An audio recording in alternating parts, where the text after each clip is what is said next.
Successful entrepreneurs are resourceful. We all face problems. The difference in results comes from how we handle those challenges. Today, I interview two sisters, a CPA and an attorney, that started with no experience marketing products and quickly grew their business by being resourceful and figuring things out along the way. You'll learn a lot from their journey. Are you looking for new ways to make your sales grow? You've tried other podcasts, but they don't seem to know. Harvest the growth potential of your product or service as we share stories and strategies that'll make your competitors nervous. Now, here's the host of the Harvest Growth Podcast, John LeClaire. Welcome back to the show. I'm really excited to have two sisters on our show today. They are involved with and really founded DryZzz. If you go to the website, it's DryZzz.com. And today we have Linda Villena, the founder and inventor, and her sister, Susan Culmo, who's her sister, as I mentioned, and co-founder of this business.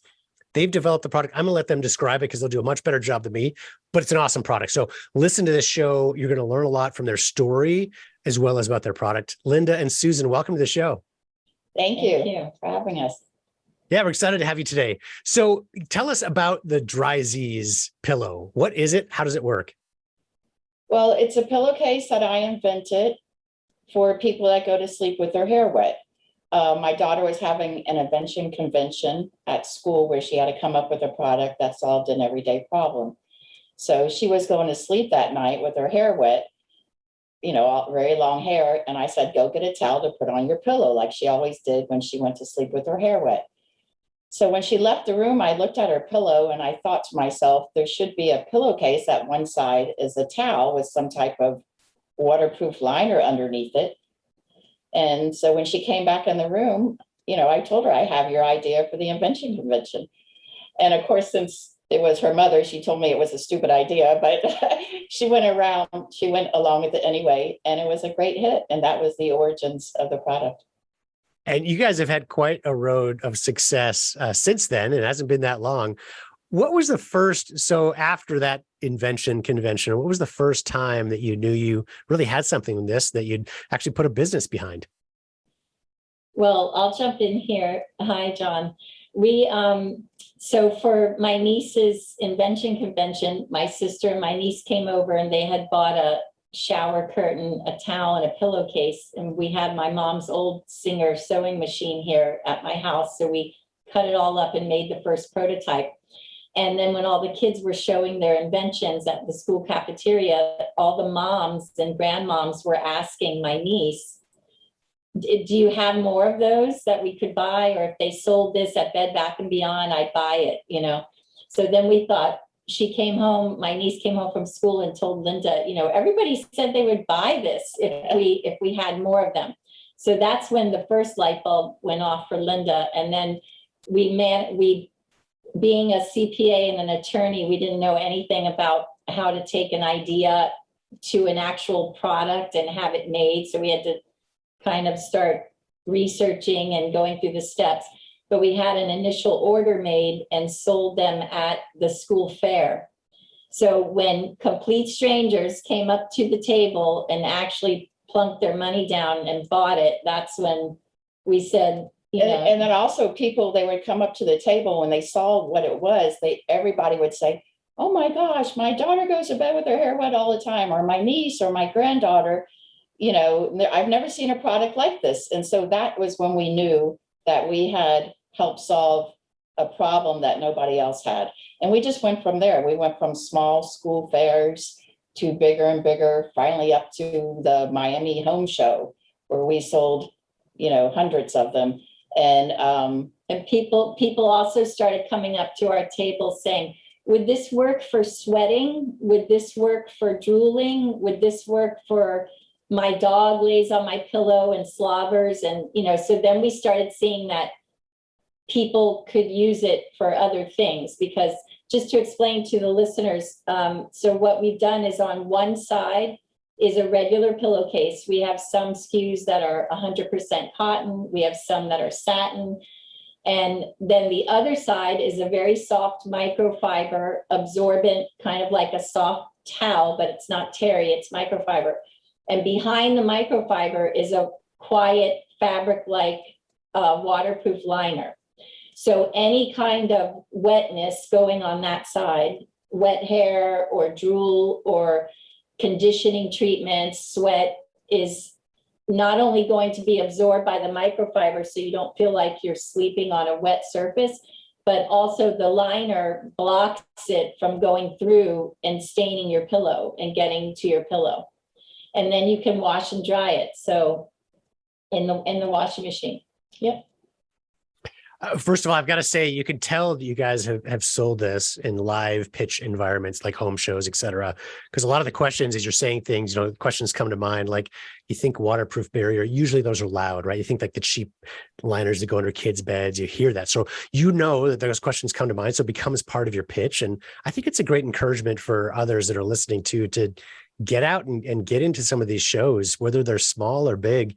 Because in that live pitch environment, you do start to learn, okay, what are the questions they're asking? And then you can address them. And now they can go on your website, or when you market in other ways. You guys got onto TV later on too, and we'll talk about that, but you're prepared for it because you know what the questions are. I've shared with our audience, my part of my backstory is years ago working at OxyClean with Billy Mays, where that's really where he got his background. Is he learned by pitching in a live environment. And even when we were a company that was $200, even $300 million, we would go to these pitch shows, right? Home shows, home and garden shows, et cetera. It wasn't about making money anymore, really, at that point, but about learning, right? So talking to people, there was nothing better to be able to spend some time in front of people. So I was on the marketing side of the team, right? And going there, and man, after an hour or two, you feel like you're done. Okay, I've got all the learnings I need, because you learn so fast in that live environment. So it's a great way to start a business like you guys have done. But for those that are listening, I think later on in your life cycle too, if you haven't done it already, get back there, and it's a great place to answer questions. Yeah, and it gives you confidence. Yeah, When you talk to the consumers and you hear, like you said, and like Susan said, that's how we came up with a couple other markets that we didn't even know people would be using it for. And but it gives you the confidence, so you know that you have a good product, and you won't be scared to continue pushing it. Absolutely.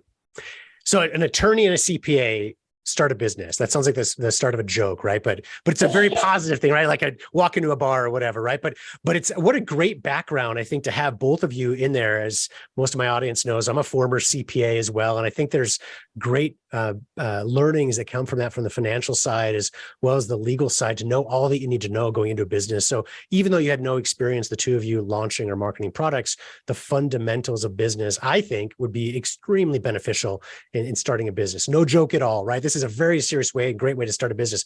How do you guys think that's helped you? So you talked about how some of the things you had to learn because you hadn't marketed products before, but your background in law and accounting, how has that helped you to build this business?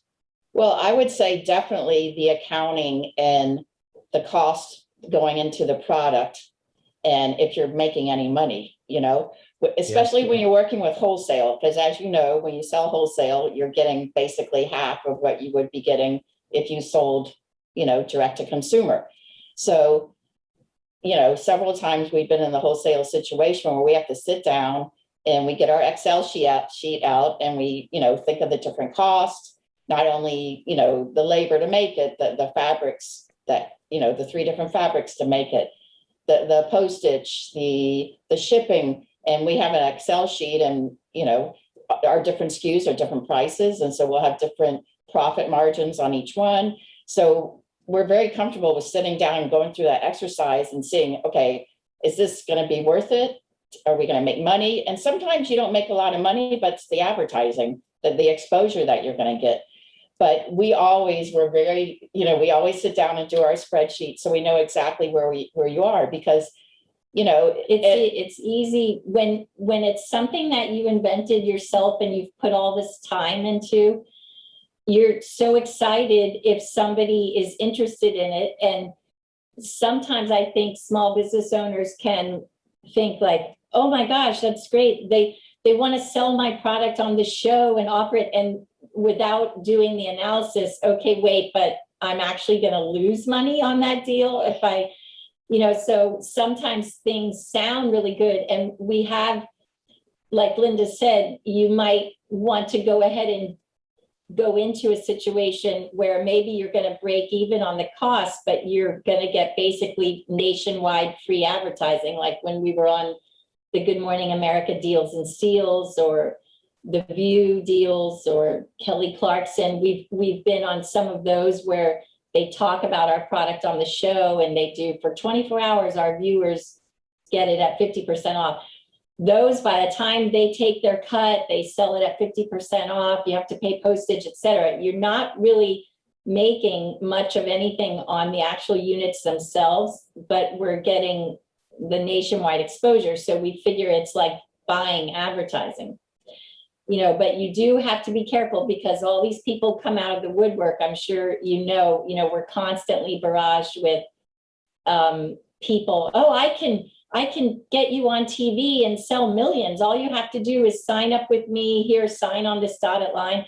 So to your question about how has our legal and accounting background helped, sometimes when people approach us with these proposals and you get down to the nitty gritty and it's an actual contract, and I review it and look at it, no, we can't agree to this, So I think there's a business common sense that we have had, both of us, that has helped, and kind of your antenna go up, because you have to be really careful. If it sounds too good to be true, it probably is, and you have to look a little more closely at the details before you just jump in. Agreed. Well said. I would encourage our audience. So, not everyone is lucky enough to have an attorney and a CPA as the founders, right? That background. But if you don't, those are two key areas to involve someone, right? It doesn't have to be a full-time employee, right? But make sure that there's, even in the early days, somebody who has expertise on both sides of those, right? So talk with an attorney, talk to a CPA, and their hourly rates are, may have some costs behind them, but it doesn't have to take a lot of hours, and you get a ton of value to make sure you're not going down the wrong road, either financially or legally. So I certainly would encourage everyone to do that. The other question I'll ask too is the two of you running this business together as sisters. So how has that been? It's, a lot of people talk about, should I have a business, a partner in my business, that kind of thing, but bringing true family into the business to really start and run this together. How has it been? Well, Susan and I we're actually Irish twins. We're only 11 months apart. And so we've been close our whole lives. But we do have very different personalities. Susie's definitely more detailed, and I'm the talker, I'm the outgoing. Linda's behind. But I'm more like, throw caution to the wind, let's try this. And Susie's like, no, blah, blah, blah, blah. And I'm like, no, so we definitely get into some discussion sometimes. But I think it's a great balancing, and so I think we work great together. I mean, yes, we have our quote discussions sometimes where, we might not agree, but in the end, we know that we're just trying to push the business forward, and we trust each other wholeheartedly, and we both are very hard workers. That's one thing. Yeah, we feel like we're both putting in the same, we don't quite, neither one of us feels like the other one is more devoted to this project. But even given all of that, we do approach it in a business-like manner, in that, in first year of law school, you take contracts 1 and contracts 2, and the textbooks are this thick. And almost every single case that you read about and discuss in law school to learn are family members or friends that had oral agreements, it didn't approach their business or their whatever they were doing in a legal way with anything written, and then it evolves and ends up into a lawsuit that ended up in a textbook in every law school in America. So knowing that, we also, though, are very upfront with each other about even down to small things, like Linda will text me and say, I used the business credit card when I went through Starbucks today, because, we're upfront. So about everything to do with money and being open and transparent with each other. And if we have a question, even if it might feel a little awkward, we say it like, hey, I'm wondering why you did this, and we'll discuss things. We don't keep things, inside, not letting it out. And I think that has helped. We address everything as it comes up. We try to be fair and honest with each other and everything. So even though we are sisters, if you are going to work with someone, you have to approach it that way, or else things might go unspoken or start to be uneven. And one more thing I will add is we never make even, I mean, maybe a very small decision, but if we're ever in a deal with somebody, and if let's say I'm kind of taking the lead on it, and because Susie's busy, like maybe she's dealing with project A and I'm dealing with project B, I will never just make decisions on my own without, I'll get the information and I'll say, okay, I have to speak to my business partner, and then we'll talk. Make the final decision. So I think that's important too. Yeah. I'm so glad I asked that question. You guys, that's a great response. Go ahead.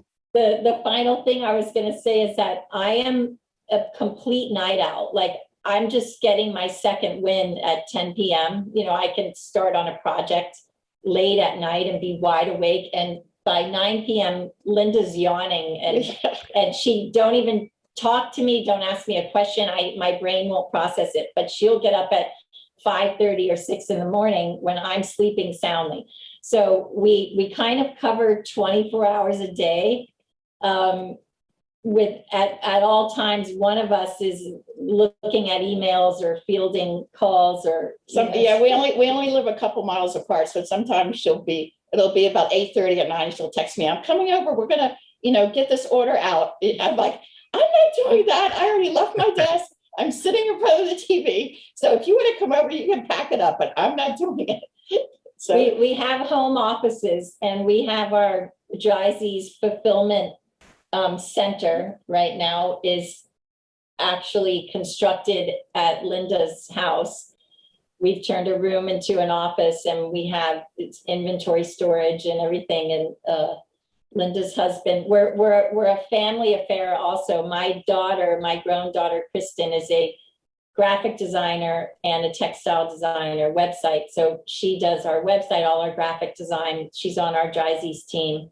She also is the artist, the textile artist behind two of our SKUs that are hand dyed, our Dreamy Rose and our Ocean Blue, that the viewers can see. They're on 100% cotton. They're like a pillowcase that's a work of art. And then Linda's husband is also very helpful with the shipping home office, our home warehouse. Yeah. Oh, fantastic. Well, I think that's all great advice. And for the listeners, whether it's your sister, a family member, or a friend, or simply a partner, that's all great advice to make sure that you follow. And if you are in a partnership or considering one, I'd encourage you to rewind and listen to that section again. That was great advice going into it. Next question I want to ask is the biggest challenge you've faced as a business? Well, yeah, this was a biggie. A couple of years ago, we were going to actually be on a show, and we had to place an order for several thousand. I think it was 6,000 units. And we placed an order a second time with the same people we had worked with out of China. Well, the order came in, and we always test the product because it has to be waterproof. And it was waterproof before I washed it. And I remember Susan called me and said, did you test it after you washed it? And I said, oh, no. So I washed them. And when I tested it after, it was not waterproof, which is the whole premise of our product.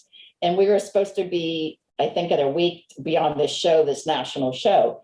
So I was like, oh, my gosh. And we had put in a lot of money into this one order, basically most of our money.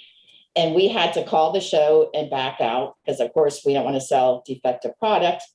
And we told them, I'm sorry, we cannot be on the show, and we'll, basically get back to you when we can, which we tried for a couple of years to get back with them. But finally, we did get back on with them.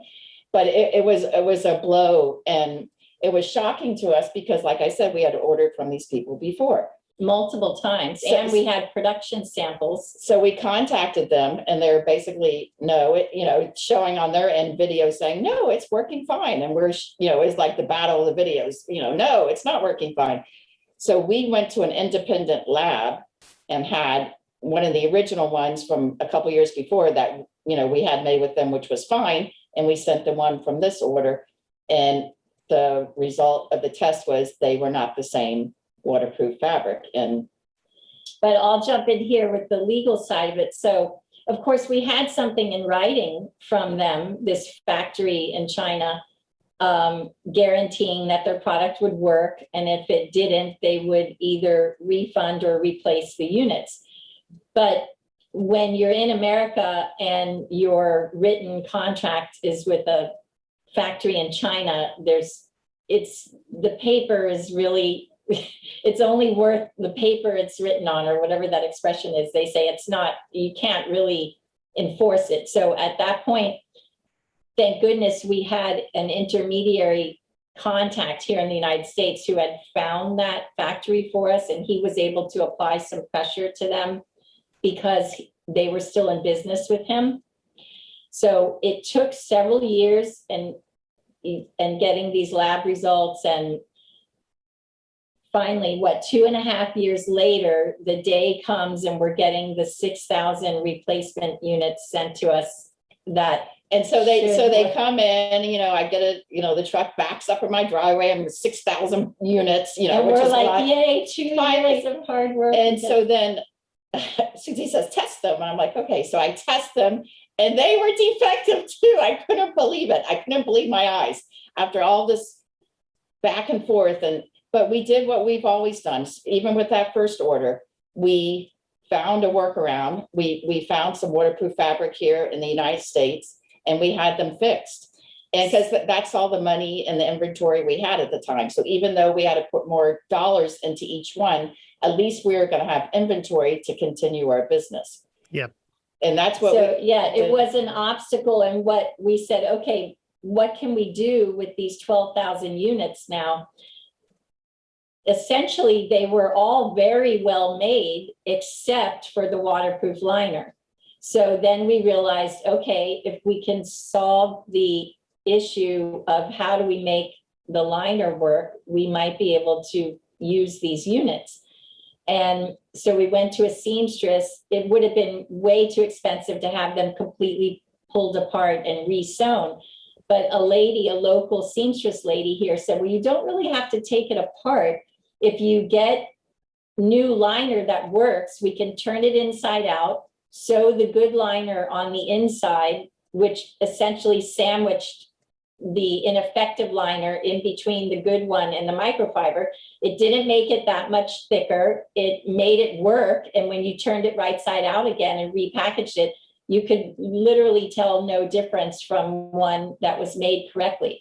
So in having done that, we were able to actually use those units that we were in need of, because we were starting to sell more at that time. And then we never did get 6,000 more units from them that worked, but we really liked the microfiber they had. So we said, okay, your microfiber is great, which was something we were having trouble sourcing elsewhere. So we essentially got them to ship to us bulk microfiber in huge rolls of the value that they owed us. And so not only were we able to make use of the defective units by putting a little more money into them, now we've had a source of really good microfiber to make new inventory that we had been unable to find. Sorry, I had to go through that. There's so many stories with Chinese manufacturing that, man, we go there because it's so much less expensive, but there are often issues that come up, and it's one of the natures. And it's great that you guys have been able to find a solution for that. So thanks for sharing that with our audience. Is there anything I didn't ask in this interview that you think could be helpful for our audience? On that one topic, I want to say we have made new connections with India manufacturing, with some manufacturing in India. And so viewers might look into that. The shipping time is about half to the East Coast is a lot faster. We have found that they're much more forthright and honest in their dealings. They have nicer fabrics, so people could look into that, because we are trying to get away from anything to do with China. And then we also have been working with some local Venezuelan ladies who live here in Miami and have their own, they make like curtains and valances for hotels. And so we were able to get them on the side. They can make small amounts of inventory for us when we need it. So in that way. So we're using both. We have a manufacturer that can provide thousands when we need that, but also we have a local seamstress that helps us. Let's say sometimes we want to try a color out and we don't want to order 3,000 of them. She'll make a color of 200 and we'll throw them up on the website and we'll see how they do. See how they sell before we invest a lot of money into a large amount of inventory. So and these ladies have been amazing that we work with here in Miami. So I guess to answer your question, one of the other things is we have learned to pivot. We don't give up. For instance, we were selling on the grommet and we did very well with them. But as maybe your listeners know, they went out of business in July. So that was sad for us because we were looking forward to another great holiday season with them. So instead of just saying, oh, boo-hoo, we called them and we said, oh, is there any of your competitors that maybe you could tell us about that we could approach? And they said, yes, Uncommon Goods is a similar catalog. So we've reached out to them and now we're working, we're seeing how we can work with them. So, and, I guess we like to do our own research, and when we come up with a problem, we just think about maybe some ways that we could, fix it, and we do research and we go from there. You have to, I think I read once some expression about the only difference between successful people or successful entrepreneurs and those who don't make it is perseverance. It's not that successful people have any greater maybe qualities or skills about them than anybody else, but you can't give up. If you are going to run into obstacles and you're going to run into problems. And so you have to really work hard. There's no way around it. It's not like the number of people who, become millionaires overnight with their idea. It has to be, some minuscule percentage over the last 100 years. So and then two more things I would think of. When I look back, when you're in the moment, it's kind of hard to see your progress, and when I look back even 2 years, I see how far we've come. And it's not usually like one big one big deal made us, successful. It's little stepping stones, I would say. Like when we said some of these shows we get on, we might not profit-wise make a lot, but our name gets out there. And sure enough, I'll get calls or I'll get emails after that. Oh, I saw you on this. I saw you on this. And it might be a little higher deal, so it's just, I think stepping stones. And I always think about Damon John, where he says the power of broke. I would so agree with that. As soon as you start getting a little success, people will be emailing you, calling you with, like Susie said, oh, I can do this for you. I can do this, it only costs this much. And before, your money can go so fast, so you really have to protect your money. And actually, if you have a good product that people really feel solves a problem, or they want to buy it, you don't have to spend a lot of money. In fact, some of our most successful advertising or promotion type things that we got the most bang from were actually free.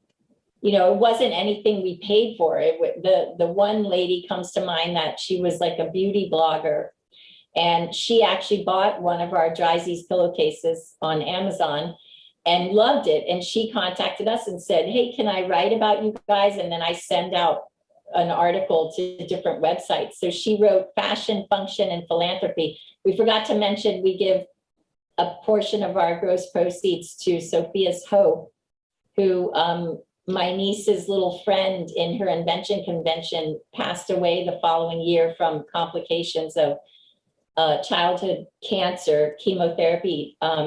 She had heart failure. And I told her mom, who was a friend of mine, I said, if this DryZzz thing ever goes anywhere, I want to donate to Sophia's Hope. So we've done that every year. And thank God our Each year, the contribution check has we gone write up. to them gets a little bigger, or a lot bigger. And customers like that when, you have a passion or you have a charity partner that you work with. Absolutely. When it gives you value for working, right? That's why we're doing this, is to, of course, support ourselves and our families, but to help others as well. So this has been an amazing interview. Susan and Linda, I really appreciate your time. Thank you guys so much for taking the time today for this interview. For the listeners, please go to DryZzz.com. Again, that's DryZzz.com to learn more. And if you use a promo code Harvest Growth, you'll get a discount on your purchase as well. And be sure to check out harvestgrowth.com to see other episodes we've recorded. And if you like this episode, you want to learn more about how you can profitably grow your own consumer product business, please subscribe to our show and be sure to leave us a review. Again, thank you guys so much. Thank you, John.